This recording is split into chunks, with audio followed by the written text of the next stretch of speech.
Bon les gars, on va faire un petit débrief de l'incident d'hier.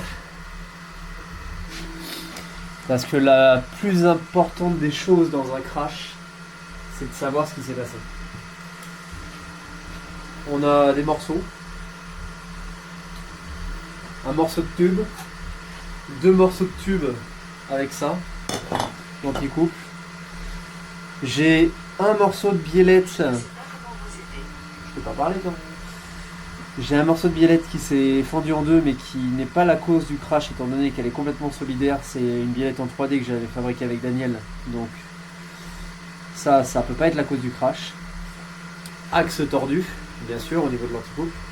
Ça c'est de l'ordre de l'explosion, c'est pas ce qui a entraîné la perte du rotor d'anticouple. Ce qu'on a remarqué, ce que j'ai remarqué hier, hein, c'est que quand je bloque avec le doigt le pignon ici d'anticouple, je peux tourner, avec un peu de résistance quand même, je peux tourner le rotor. Et ça c'est absolument pas normal. Donc ce qui pourrait être une cause de crash, c'est que le pignon est tourné sur lui-même et a arrêté d'entraîner le rotor d'anticouple. Ou alors pas assez. C'est-à-dire... Mais je suis sceptique quand même sur ça parce que s'il tournait pas assez, il avait quand même de l'entraînement. Il y a quand même de la vitesse. À mon sens, il aurait dû surcompenser au niveau du pas. Et il aurait pu rattraper les petits... Mais bon, c'est compliqué de calculer ça. C'est une cause probable. C'est une cause probable. Déjà, c'est pas normal. Ça veut dire que là, j'ai mes 2 morceaux de goupille. J'ai une goupille qu'on voit là. J'ai un morceau là, un morceau de l'autre côté. Et ça veut dire que j'ai un morceau à l'intérieur. Voilà. Ensuite, qu'est-ce qu'on peut dire? J'ai mon tube qui a cassé net. Bon, là, j'ai enlevé ma pièce, mais j'avais fait une pièce en 3D pour sécuriser le tube. Pour pas qu'il puisse bouger dans cet axe et avancer ou reculer. Là, je constate que la vis a dévié. Le tube s'est tourné. Est-ce que c'est pendant le choc ou est-ce que c'est ma fixation? La vis qui se serait cassée ou tombée tout simplement, alors qu'elle était collée, je pouvais pas tarauder à l'intérieur du tube, c'est une cause probable. Je voulais vérifier justement après un vol safe, voir si la vis avait résisté et savoir si elle avait toujours une résistance méca au dévissement, mais du coup j'ai pas pu, le crash est arrivé avant. Et là j'ai une marque au niveau que j'avais fait avec du scotch. Il faut que je remette ma pièce en 3D pour vérifier ma théorie que le tube est avancé ou pas. J'ai eu l'idée tout à l'heure, je ne l'ai pas encore fait. Et du coup, je ne vais pas toucher à cette pièce pour avoir la vérité. Là, ce qui m'intéresse, c'est de pouvoir démonter ça, le rotor d'anticouple. On va le défaire et on va voir. On va voir si ma goupille déjà est toujours toujours à l'intérieur. Moi je suis pas contre de casser, mais par contre je veux connaître la cause.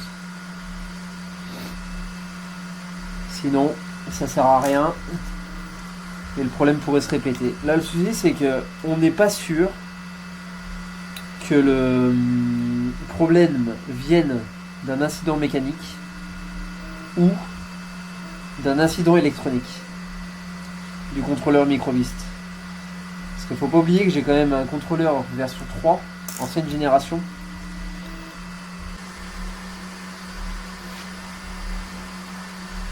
Ma théorie est vraie. Merci Daniel aussi qui avait pensé à ça. Petite dédicace. En effet, j'ai mes 2 extrémités de goupille ici et j'ai là j'ai de la merde dedans, mais du coup je pense que c'est ce qui reste de la goupille qui est censée traverser.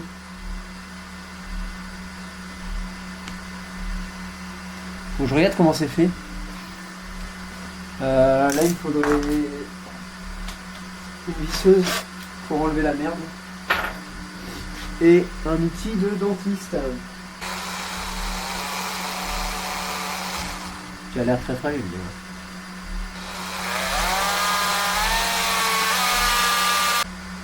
Après c'est peut-être fait pour. En fait ils ont mis un tube. C'est une goupille mais en tube. Du coup, ben en fait ça casse de peur.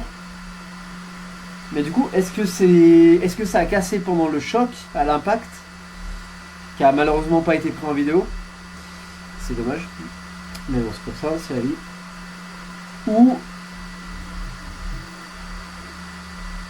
Ou c'était cassé déjà avant. Ce qui pourrait expliquer le crash de la dernière fois. Avec des causes qui n'ont pas été 100% résolues. On était encore un peu dans l'obscurité. Qu'est-ce qu'il nous reste à voir?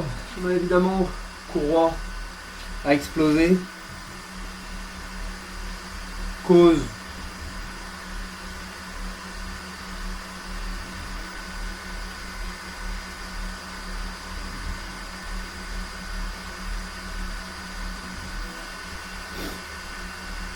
Cassure nette et précise. Sur un choc violent.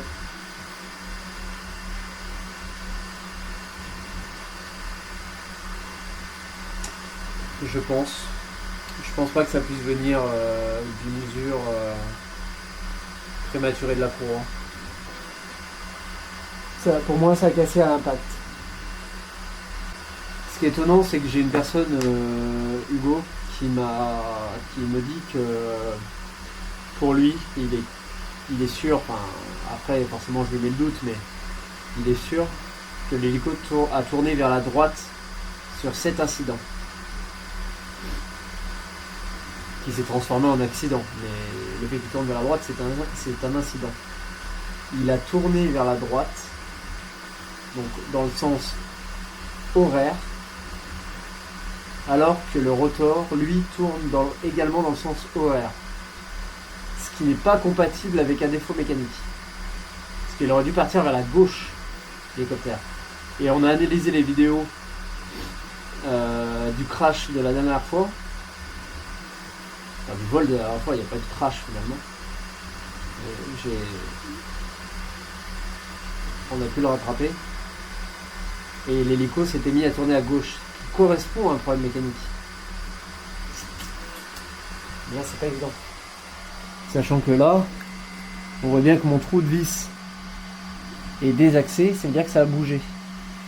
Faut que j'aille chercher, bougez pas, je vais chercher ma pièce en 3D que j'avais faite. J'avais fait une pièce en 3D, bon elle a cassé mais on s'en fout.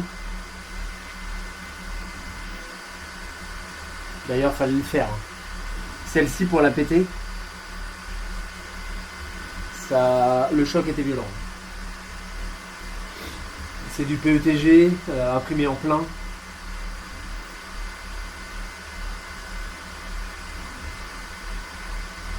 Ou presque plein.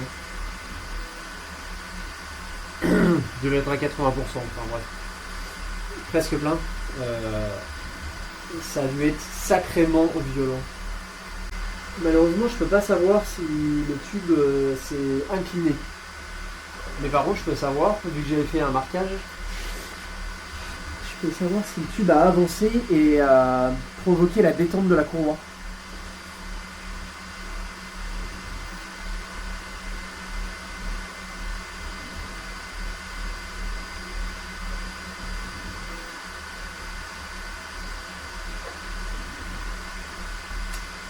Ouais, ben c'est pas cool.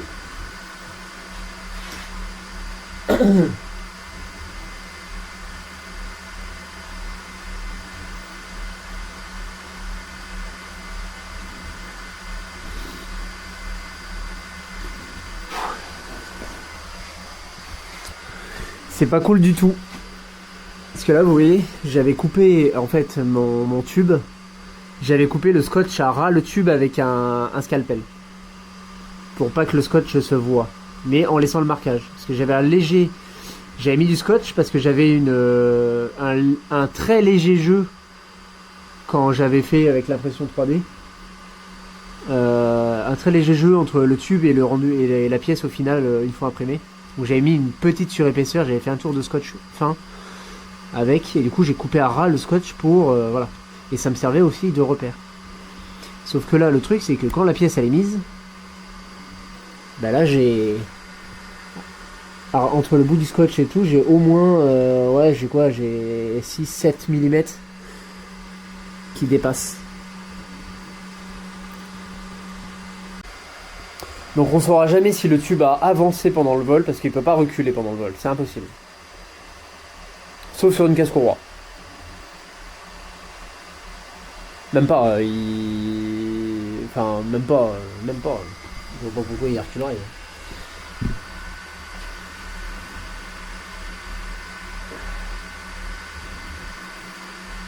Il a pu se produire et que le tube avance, provoque la détente de la courroie, et dans le choc une fois au sol, bah, le tube a été éjecté, il a été frappé par les pales et ça l'a complètement plié.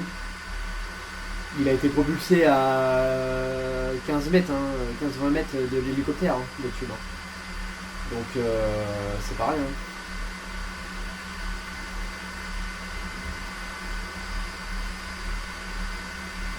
Et à ce moment-là, il a pu reculer.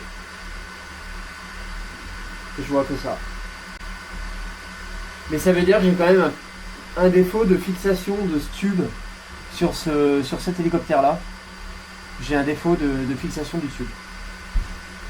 Les pièces là, ça sert pas assez le tube, ça le maintient pas assez en place. C'est pour ça que j'avais fait cette pièce en 3D pour que ça le maintienne avec une vis. Sauf que je peux pas garantir que ma vis est tenue lors du vol. Donc je peux pas assurer le fonctionnement de cette pièce. Donc qu'elle soit là ou pas là, ben, c'est comme si elle n'était pas. L'incident a pu se produire.